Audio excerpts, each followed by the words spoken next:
제9대 은평구의회가 오는 12일 첫 임시회를 열고 본격적인 의정 활동에 돌입합니다. 이번 임시회에서는 2년 동안 은평구의회 운영을 이끌어갈 의장단을 구성합니다.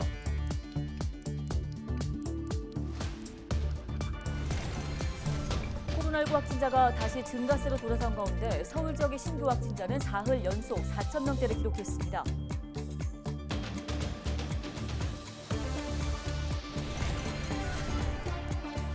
내년도 최저임금이 올해보다 5% 오른 9,620원으로 결정됐습니다.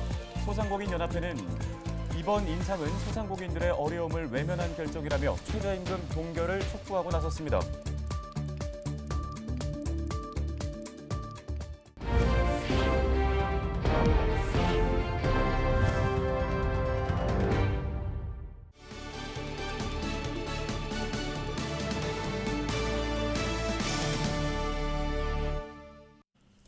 시청자 여러분 안녕하십니까? 헬로티비 뉴스입니다. 제9대 은평구의회가 다음 주 의장단 구성을 위한 임시회를 엽니다. 당선 이후 첫 의정 활동인데 의원 간 갈등 없이 순조롭게 의장단 구성을 완료할 수 있을지 관심입니다. 네, 관련 소식 손성혜 기자가 취재했습니다. 제292회 은평구의회 임시회가 12일부터 나흘간 진행됩니다. 지난달 1일 실시된 지방선거에서 당선된 구의원들이 본격적인 의정 활동에 돌입하는 겁니다. 이번 임시회에선 2년 동안 은평구의회 운영을 이끌어갈 전반기 의장단 구성이 이루어집니다. 의장, 부의장 선거 등 또 상임위원회, 운영위원회, 행정복지위원회, 재무건설위원회 이렇게 원 구성을 위한 회기가 되겠습니다. 의장단은 무기명 투표로 선출됩니다.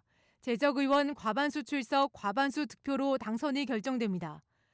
은평구의회 정당 구도는 더불어민주당 10명, 국민의힘 9명으로 민주당이 과반이 넘습니다. 은평구의회는 그동안 다수당의 최다선 의원이거나 연장자 순으로 의장을 추대했습니다. 더불어민주당은 3선인 김호만 의원을 전반기 의장 후보로 내세우는 것으로 의견을 모았다고 전했습니다. 과반 의석이 넘었기 때문에 아마 의장은 우리 더불어민주당이 할 것 같고요. 또 부의장은 아마 국민의힘에서 하시지 않겠나 싶어요. 국민의힘이 부의장 자리를 가져갈 경우 역시 최다선 의원이 후보로 나설 가능성이 큰데 의원 9명 중 6명이 재선 또는 3선이어서 경쟁이 치열합니다. 의원들 사이에 지금 논의를 하고 있습니다. 지금 조율 중에 있습니다. 의장단 조율을 하고 상임위원장도 조율을 해서 의장하면 부의장 이제 둘 중 하나 이제 생각을 하고 있죠. 하지만 국민의힘과 더불어민주당 간 합의는 아직 이루어지지 않은 상황. 의장과 부의장은 양당이 하나씩 가져간다고 하더라도 상임위원장 배분 문제로 여야 갈등이 불거질 수 있습니다. 국민의힘에서도 두석 가져가려고 그러고 민주당에서 두석 가져가려고 그러고. 출범 후 첫 회기를 앞두고 있는 제9대 은평구의회. 의정 활동을 원만하게 시작할 수 있을지 관심이 모이고 있습니다. 헬로티비 뉴스 손성혜입니다. 다음 소식입니다. 서울 지역의 코로나19 신규 확진자가 사흘 연속 4천 명대를 기록했습니다.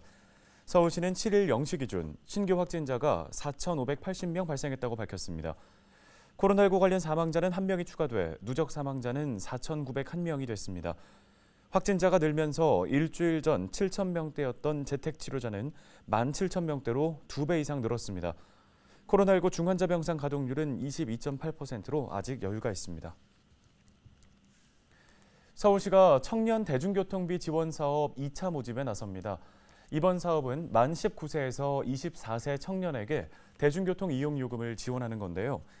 지원 방식은 대중교통 이용 요금의 20%, 연 최대 10만 원을 교통 마일리지로 환급해주는 방식입니다. 사용 중인 교통카드를 활용해 사업에 신청할 수 있는데요. 2차 모집 기간은 오는 11일부터 다음 달 31일까지이며 서울시 청년몽땅 정보통에서 확인할 수 있습니다.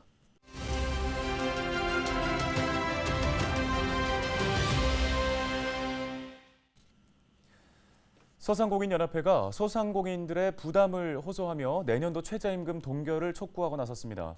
윤선혜 소상공인연합회 홍보팀장을 전화 연결해 보겠습니다. 안녕하십니까? 네, 안녕하세요. 소상공인연합회 홍보팀의 윤선혜입니다.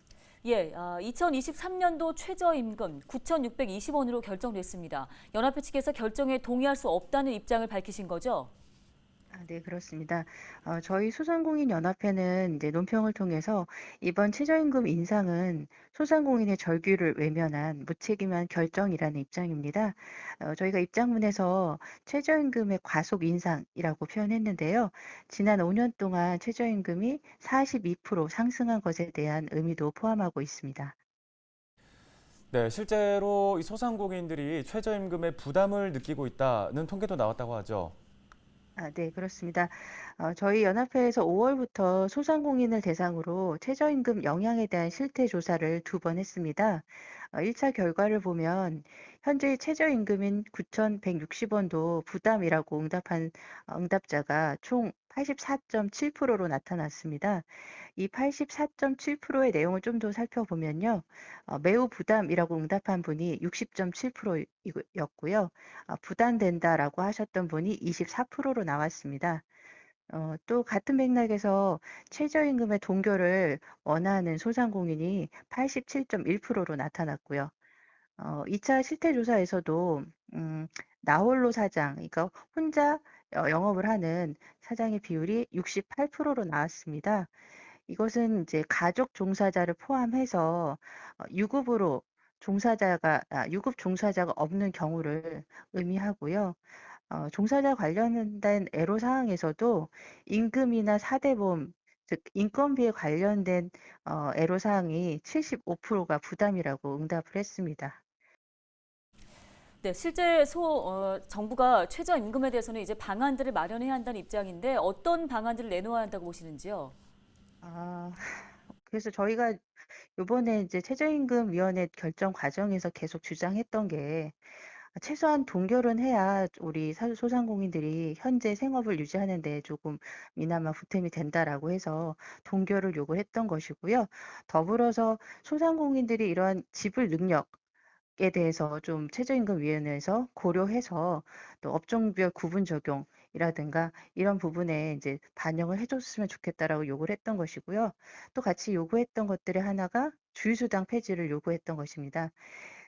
현재는 이제 최저임금 결정의 1차로 이제 결론이 났기 때문에 절차에 따라서 저희는 이의 제기를 준비하고 있고요.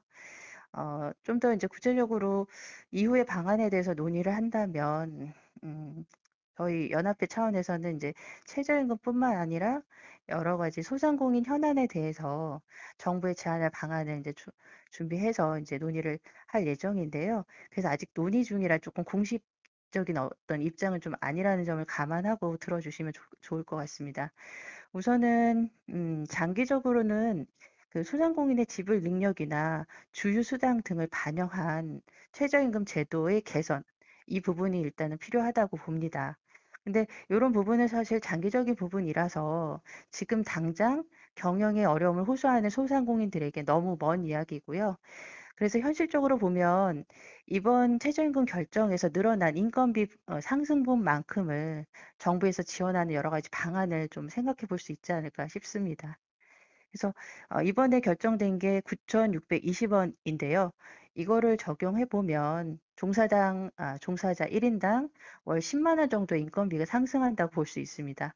이런 정도 부분을 좀 정부에서 보존해 주는 방법이 있으면 좋지 않을까 생각해 봅니다. 네, 알겠습니다. 말씀 여기까지 듣겠습니다. 소상공인연합회 윤선혜 홍보팀장이었습니다.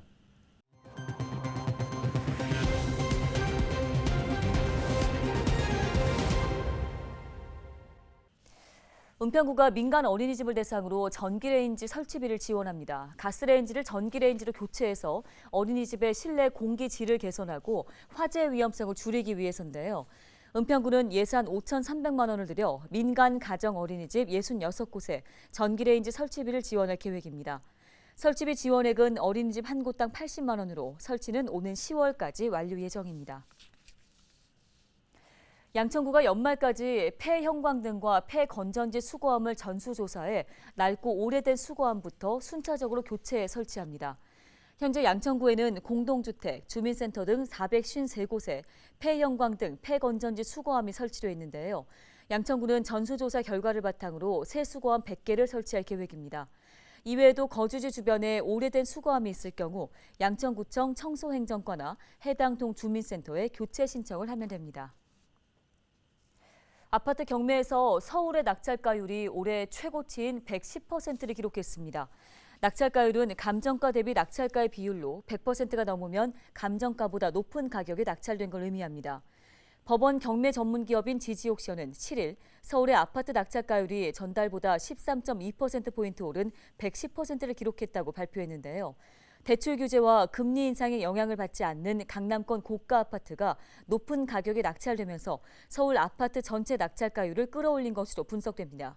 반면 전국 아파트 낙찰가율은 93.8%로 올해 최저치를 기록한 바 있습니다.